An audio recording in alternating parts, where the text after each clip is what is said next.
자, 여러분들 안녕하세요. 여러분, 요즘에 제가 자동차 회사에서 근무하잖아요. 자동차 회사에서 근무하는데 나오는 뉴스의 거의 절반 이상, 하루도 안 걸르고서 맨날 듣는 이야기가 뭐냐? 중국 자동차입니다. 중국 전기차. 중국 자동차 이야기가 자동차 업계에 있는 사람들 중에서는 하도 안 끝나고 매일마다 뉴스의 반 이상을 도배하는 것 같아.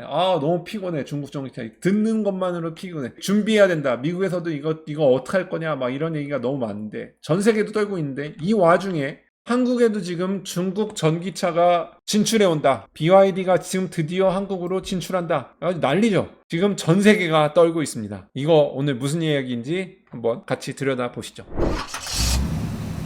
중국 전기차가 위험하다는 이야기들이 유튜브 상에서도 꾸준하게 제기됐었는데 이게 꾸준하게 제기되는 사람이 있고 이거는 별 위기가 아니다라는 사람들도 있잖아요. 이렇게 두 개의 의견이 상반돼 있었는데 중국 이야기만 하면은 저놈들 중국에다가 뭐 받았다 뭐 너는 중국 놈이냐 그 중국을 찬양한다고 욕하는 곳이 있고 또 중국을 제대로 봐야 된다라고 계몽을 하려는 곳도 있고 막 이런 식으로 막 싸웠잖아요. 근데 이번 주인가요? 지난주에 나왔던 뉴스, 조선일보에서 떴던 뉴스인데 중국 차의 폭주에 일본 차도 치였다. 뭐냐? 유럽 차가 이미 한번 크게 데였죠. 중국 차 때문에. 아시죠? 뭐 중국엔 지금 막 현대자동차 문 닫고 막 복스바겐 뭐 문 닫을 지경이고 막 이래가 난리잖아요, 지금. 근데 일본의 닛산 영업이익이 85%가 마이너스. 토요타가 마이너스 20%. 혼다가 마이너스 15%. 지금 전 세계로 나가고 있는 BYD. 옛날에는 이거 그냥 수출해놓고 유럽 같은 데 가가지고 안 팔리고 그냥 선적은 해놓고 팔리진 않고 이래가지고 수출 통계만 잡히고 있다 이렇게 했는데 실제로도 요즘에는 팔리고 있다고 하니까 지금 폭스바겐이나 이런 데서 지금 난리라는 거죠. 이건 실제로 지금 숫자에서 드러나고 있는 거잖아요. 생산량을 감축해야 되고 영업이익이 떨어지고 있다. 그러니까 중국이 저거를 파는지 안 파는지가 사기였는지 진짜인지는 뭐 논란이 있었지만 책을 까가지고 보니까 와우, 혼다는 마이너스 14.5%, 토요타는 거의 20%, 닛산은 마이너스 84%가 줄었다는 거죠. 일본도 충격, 유럽도 충격, 지금 난리죠, 난리. 그 와중에 제가 옛날에 영상 만든 거 중에 제가 옛날 4년 전의 영상이었는데요. 카푸어님들 페라리를 살 거면 페라리 주식을 사라. 이때 당시에 페라리 주식이 얼마인 줄 아십니까, 여러분들? 제가 이걸 또 방송을 해놓고선 또 못 버티고 페라리 주식을 또 중간에 또 다 팔았죠. 코로나 올 때. 페라리가 이때 당시에 193달러였습니다. 그때 10% 벌고 있었는데 내가. 페라리가 어떻게 됐는지 아십니까? 페라리가 190달러 그랬던 게 500달러에 육박을 했다가 이번에 박살이 났습니다. 거의 500달러에서 지금 440, 430달러로 거의 10% 넘게 거의 20% 가까이 496까지 갔던 게 지금 완전히 꼬라박고 있죠. 뭐 그렇다고 해도 5년으로 보면은 5년 차트로 보면은 엄청 많이 올랐죠. 제가 방송했을 때가 언제입니까? 200달러가 요때죠, 요때. 요때 근데 요거 지지부진해 가지고 요걸 못 버티고 여기 다 팔았더니 미반 꿀 하고 올라갔죠. 방송은 해놓고 돈은 못 버는. 아무튼간 근데 왜 내려갔습니까? 페라리 왜 내려갔냐? 이게 페라리 홈페이지에 올라있는 내용입니다. 한국말로 바꿔드릴게요. 자기네들은 쭉쭉 잘 팔고 있다. 작년 대비해서 10% 올랐고 38% 올랐고 매년 쭉쭉 올라가고 있어. 지금 쭉쭉 잘 팔리고 있어. 여기 보면은 선적한 양은 좀 줄어들고 있지만 돈은 더 많이 벌었어. 막 이랬는데 이거 발표하고 나가지고 주가가 박살이 난 거죠. 매년 성장하고 있는데 왜 주가는 왜 내려가요? 사람들이 바보가 아니죠. 가까이 들여다 보니까 왜 배로 선적하는 게 줄어들지? 하고서 이제 아래로 가서 요 표를 딱 확대해서 봤더니 배를 선적해가지고 나가는데 요게 2023년, 요게 2024년이에요. 뭐 EMA, 유럽 뭐 이런 쪽은 2% 정도 늘었네? 요게 괄호 안에 있는 건 줄은 거예요. 줄었네? 이건 조금 미국으로 나가는 거, 미국 어메리카스죠. 그러니까 북미와 남미 다 통쳐서 한 2% 줄었네? 그런데 여기 보십시오. 한국과 더불어서 우리가 옛날에 허영의 끝판왕이라고 그랬죠. 그렇게 뭐 부동산 재벌되면 졸부가 되면은 뽐내기 위해서 명품을 사고 그래요. 페라리가 명품에 들어가잖아요. 명품을 즐겨 사던 한국, 중국 이런 사람들에게 의존했었는데 중국, 메인랜드 중국과 홍콩과 대만을 다 통틀어서 무려 29%가 줄은 겁니다. 114 이게 단위가 뭐지? 가 줄은 겁니다. 근데 이 추세가 앞으로 더 심해질 거라고 보는 겁니다. 그래서 월가에서 전망은 페라리를 사줄 약간 졸부들이 빠지고 있다. 지금 얘네만 그런 게 아니라 대체로 루이비통이었나요? 명품들이 대부분 이렇게 힘을 못 쓰고 있대요. 그러니까 페라리만이 아니고 명품을 사줄 중국인의 파워가 점점 줄고 있는 거죠. 중국 사람들이 자기네 거 사, 자기네 거. 자동차도 이제는 중국 때문에 유럽, 일본이 흔들리고 있다. 그러면 걔네 둘만 지금 흔들리느냐? 중국 때문에 유럽이랑 일본을 이렇게 막 흔들어 놓잖아요. 자기는 어떻게 자기네는 계속 올라가. 그래서 광폭 행보를 폭폭수라 했죠. 어떻게 되고 있느냐? 미국의 바로 코앞 남미에다가 지금 멕시코, 브라질 이런 데다가 지금 남미 시장서 쌩쌩, 중국 전기차, 중남미서 각광, 브라질 2달 연속 중국 전기차 최대 수출 시장 올 들어 5배의 상승. 미국의 바로 앞마당 멕시코 거기다 공장 들어가고 지금 막 인수하고 지난 기간 비교하면은 13배 뭐 4만 대니까 뭐 아무 즉 많은 거 아니지만 13배. 호주, 남미, 유럽, 비유럽, 스페인, 노르웨이 안다는 데가 없는 거죠. 지금 브라질 매체는 브라질 공장에 생산하는 차량 수를 2배 이상 늘릴 것이다. 미국의 턱 미친 멕시코 어딘 줄 아세요? 미국이 여기잖아요. 여기 멕시코 여기입니다. 여기 바로 밑에요. 바로 밑에 여기 멕시코에 미국 공장이 대부분이에요. 왜냐면 나프타 이런 것 때문에 그냥 관세 없이 차를 타고선 일로 다 공급하니까 여기 뉴멕시코 바로 여기 접경이잖아요. 아리조나 여기 뭐 텍사스 다 접경이잖아. 여기에서 지금 누가 들어왔느냐? 중국 회사들이 들어오고 있는 거야. 중국 회사들이 팔리는 거만 많이 파는 게 아니라 저기서 지금 회사를 차려가지고 거기서 지금 생산을 하고 있는 거야 지금. 멕시코 주민들은 중국 차량에 별다른 거부감이 들지 않다. 차량 완성도도 높대지. 차량 운송 예약이 6개월까지 밀려있다. 난리야 난리. 이 와중에 우리나라도 들어온답니다. 우리나라도 들어오는데 이미 우리나라는 중국 버스가 진출해가지고 우리나라 버스에 아마 90% 정도는 다 중국차. 옛날에 중국 버스 전기차 관련해서 제가 영상을 한 3년 전인가 위험하다 막 그랬었잖아요. 50% 정도네. 50% 정도가 버스를 우리나라 버스가 대부분 중국 전기차 버스예요.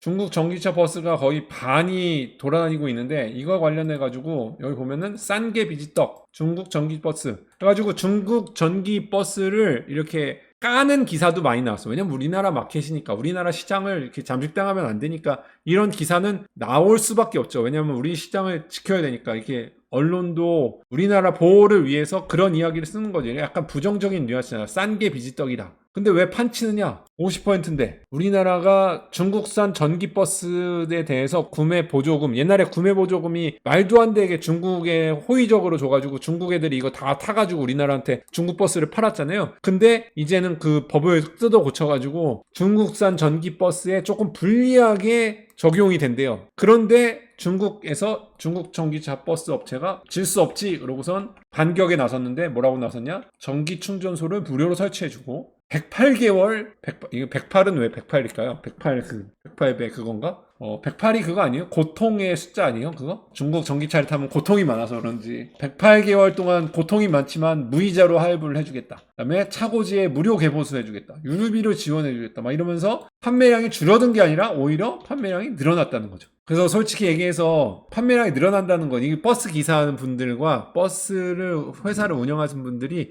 바보가 아니잖아. 아무리 언론에서 싼 게 비지떡이고 고장 많이 나요 막 얘기하지만 써보고 주변에 있는 사람들한테 얘기 들어보고 저쪽 버스 회사한테 얘기 들어보니까 고장이 잘 안 난대요. 실제로 성능이 우수하답니다. 이게 실제로 버스 기사 하시는 분들이 페이스북이나 이런 데다 올리는 거 보니까 버스를 운영하시는 분들이 아니라 버스 회사를 운영하시는 분들이 해보니까 생각보다 중국 거라 가지고 좀 걱정을 했었는데 막 20만 킬로를 타도 고장이 하나도 없다. BYD 거는 특히 좋더라. 막 이런 이야기들이 막 나오니까 중국산 전기 버스를 좀 우려하던 버스 회사들이 막 경기도에서 수십 대를 운영하는 버스가 이거 봐봐 여기 나오네. 중국 전기버스의 품질이 국산 전기버스 못지 않은 데다가 가격이 반값이래요. 보다 충전기 무료 구매 혜택이 크니까 중국 버스를 선택할 수밖에 없다. 그러나 여기 뭐 품질에 대한 불만이 많고 막 이렇게 막 안 좋은 거 우려살 사항이 여기다가 이렇게 쭉 써놓긴 했는데 이런 거 해줘야지. 왜냐면 우리나라가 너무 다 중국으로 넘어가면 안 되니까 이런 기사가 있을 수 있지만 버스가 왜 중국 버스가 점점 늘어나고 있는지에 대해서 솔직하게 소비자 입장에서 이렇게 보면은 좋으니까 더 많이 사는 거 아니겠어요?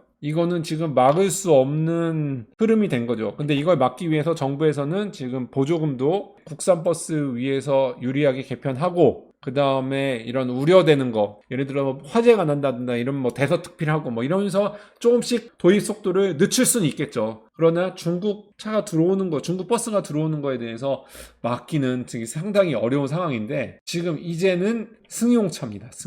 승용차가 BYD가 1번으로 지금 들어온다는데 중국에서 1등이랍니다. 자동차 디자인도 만만치 않습니다. 굉장히 이쁘게 잘 빠졌고, 실제로 중국에서 유튜브 하는 사람들이 타보니까 너무 괜찮다는 거지. 이게 한국에 들어온다는데 버스처럼 될까봐 지금 우리는 큰 걱정을 하고 있는 겁니다. 이게 어떻게 될까요? 이게 들어오면은 여러분들이 살까? 많은 분들이 살지 안 살지, 여러분들은 살 거라고 생각하십니까? 안 살 거라고 생각하십니까? 저는 일단은 오늘은 부정적인 이야기를 읽은 거에 대해서 얘기를 해드리면, 나는 이게 들어와도 아마 안 살 것 같다라는 의견이 좀 많던데, 그 의견에 대해서 소개를 해드리면, 첫 번째는 가격이 그렇게 낮을까? 누구 대비해서? 우리나라에는 엄청난 사람이 있죠? 현대, 기아 자동차라는 가성비 극강의 자동차 회사들이 있잖아요. 현대, 기아 대비해서 과연 가격이 얼마나 쌀까? 그렇게 싸지 않으면 굳이 중국차 안전, 요즘에 볼보를 많이 타잖아요. 한국에서 볼보 안전으로 딱 자리매김했잖아. 안전 문제가 해결이 안 되는데 이거 뭐 불러가지고 뭐 타 죽을 일 있어 막 이런 댓글들 많이 보이잖아요. 그리고 충돌했는데 뭐 다 튀어나간다, 뭐 안전벨트 부러지면 어떡할 거야 막 이런 얘기 하잖아. 중국 거. 그러니까 중국 거 과연 안전하게 탈 수 있느냐? 나는 돈 몇백만 원 더 들이더라도 이거 안전이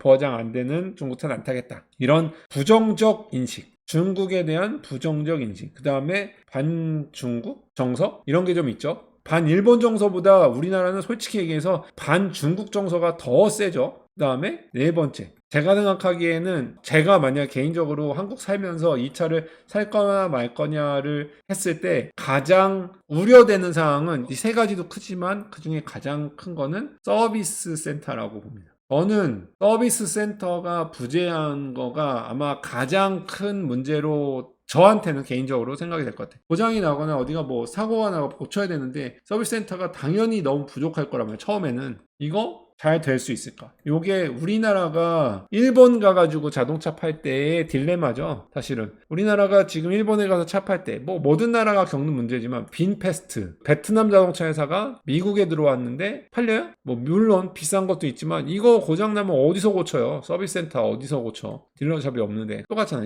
이거가 그 네트워크가 잘 구성이 안 된 상황에서 들어오면 과연 사람들이 마음 편하게 살 수 있을까? 그래서 이거 버스는 아까 얘기한 대로 버스는 상황이 조금 다른 게, 이거는 정비해 주는 거를 몇 개만 가져가면 되잖아. 서비스 센터를. 아까 얘기한 대로 어디 차고지에서 무료 개보수, 차고지에 출장 가가지고 여기서 개보수를 해줄 수 있잖아요. 그런데 승용차는 그게 안 되잖아요. 차고지는 몇 개만, 뭐 전국에 100개 미만으로 있을 수 있겠지만 저거는 10,000개 단위, 10만 개 단위로 있어야 되는데 이게 안 되니까 과연 버스처럼 잘 팔릴 수 있을지. 여러분들은 BYD 자동차가 한국에 진출하면 한국 시장에서 사실 용의가 있으신지 없으신지 궁금합니다. 댓글로 달아주십시오. 살 것 같아요? 여러분들? 여기다가 한번 투표 한번 해볼까요? 사신다, 안 사신다? 이거 한국에서 팔리는 동급의 자동차 대비해서 500만 원에서 1000만 원 정도 싸다. 예를 들어서 한국 자동차 4천만 원인데 이거 3천만 원에 판다. 사시겠습니까? 안 사시겠습니까? 그냥 줘도 안 타. 안 산다. 역시. 제 생각에는 중국 자동차가 우리나라에 와서 성공하기는 우리나라 자동차가 일본에 가서 성공하는 거 어려운 것만큼 어렵지 않을까. 그죠? 현기도 사고 테슬라도 사고 싶은데 중국 차는 안 산다. 중국차, 한국에서 중국 전기차.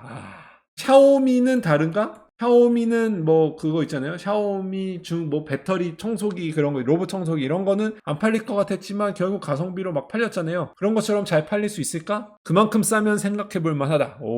세계 1위 도요타도 한국에서 잘 안 탄다. 우리나라가 생각보다 다른 나라 자동차 회사에 대해서 조금 부정적인 입장이 있기 때문에 1,500만 원이면 고려. 그러게. 완전 싸게 나오면 어떻게 될지 한번 흥미롭게 지켜봐야 될 것 같습니다. 요즘에 진짜 중국 전기차 때문에 회사 다니면서 이렇게까지 중국 전기차 이야기를 많이 듣는 게 거의 없는 것 같아요. 야, 노이로제 걸림. 처음에 한 10년, 15년 전에는 자동차 회사에서 맨날 현대자동차 얘기했거든? 타도 현대자동차가 마진율이 막 10%씩 넘어가니까 우리도 두 자릿수 하자 막 이랬는데 요즘은 그런 얘기는 거의 별로 없고 중국차 얘기만 너무 많이 나오고 있습니다. 중국 전기차 어떻게 될지 한번 끝까지 지켜봐야 될 것 같고 진짜 우리 전 세계 자동차 회사들이 오토워 시장으로 빠져들어가고 있는 것 같습니다. 오랜만에 보는 오토워네요. 그죠? 오토워 뭔지 모르시는 분 혹시 계실까봐 오토워는 우리나라 전 국민이 읽어야 하는 전국민 도서입니다. 전국민 도서. 누가 썼냐 이거. 이런 사람이 썼다는 거. 자, 와주셔서 감사하고요. 그러면 중고차가 잘 팔릴지 나는 산다 안 산다 댓글로 많이 달아주십시오. 와주셔서 감사하고 그러면 다음에 또 뵙도록 하겠습니다. 안녕히 계십시오.